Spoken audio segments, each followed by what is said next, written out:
Hey everyone, before the story begins, don't forget to subscribe to my channel if you enjoy deep, emotional stories like this.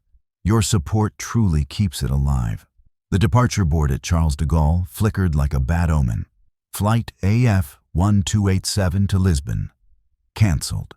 I stood there with my coat slung over my arm, phone in hand, heartbeat thudding louder than the airport announcements. Around me, strangers groaned, cursed, rebooked. I stared at the screen, already knowing this wasn't weather or strikes or fate. It was her. Camille had that kind of humor, the kind that left bruises but expected laughter in return. I called her, straight to voicemail. I tried again. Nothing. My message came out flat, controlled. Camille, I'm at the airport. Call me back. We were supposed to fly to Lisbon together. A last escape before the wedding. Her idea. Sun, wine, a symbolic reset after months of tension with her family. I checked my email. That's when I saw it. A confirmation notice from the airline, time-stamped 2 hours earlier. Your reservation has been canceled. Not hers. Mine. I felt something cold spread behind my ribs. A sensation I recognized well. It was the same feeling I'd had as a child in Lyon, watching my mother silently clear plates after my father humiliated her in front of guests, then told her to smile. It was just a joke. Camille finally texted, "Relax, it's a prank. I'll explain later." Later. Always later. I took the RER back into the city, rain streaking the windows, Paris reduced to gray watercolor. By the time I reached our apartment in the 11th arrondissement, Camille was there, shoes kicked off, laughing as she filmed a video on her phone. "Your face must have been priceless," she said, not looking up. "I'm posting it later. People love couple pranks." I stood in the doorway, suitcase still in hand. "You canceled my flight."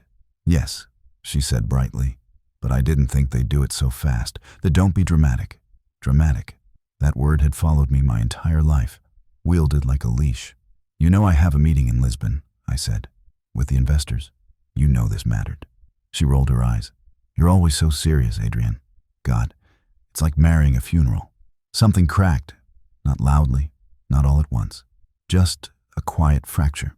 Camille came from a family that treated control like an art form. Her father, Etienne Moreau, was a real estate magnate in Bordeaux, revered and feared in equal measure. Her mother curated appearances like museum exhibits. Camille had learned early that affection was conditional, attention transactional.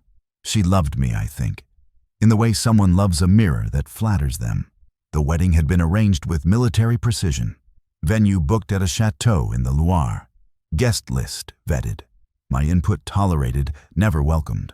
When I pushed back, Camille would smile sweetly and say, "You're imagining things."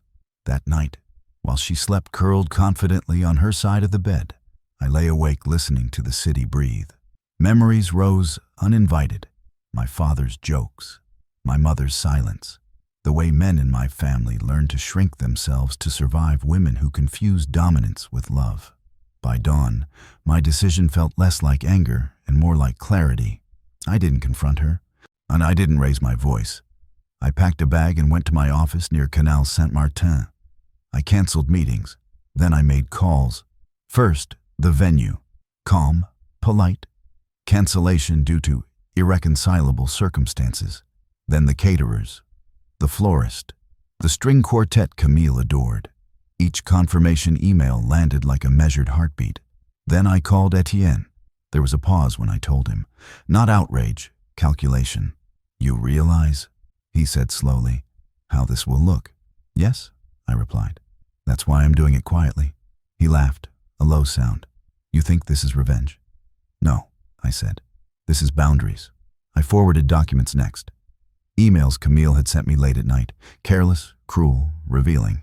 Jokes about manipulating me. Screenshots of group chats where her friends laughed about keeping Adrian manageable. Audio from an argument she didn't know I'd recorded, where she admitted canceling my flight because she needed to remind me who was in charge.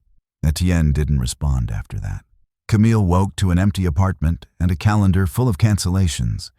She came to my office screaming, mascara streaked, performance perfected. "You're humiliating me," she hissed. "Over a joke?"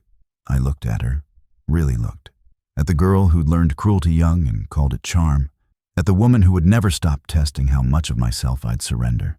No, I said quietly. I'm opting out. The fallout was swift and surgical. Invitations rescinded. Whispers spread.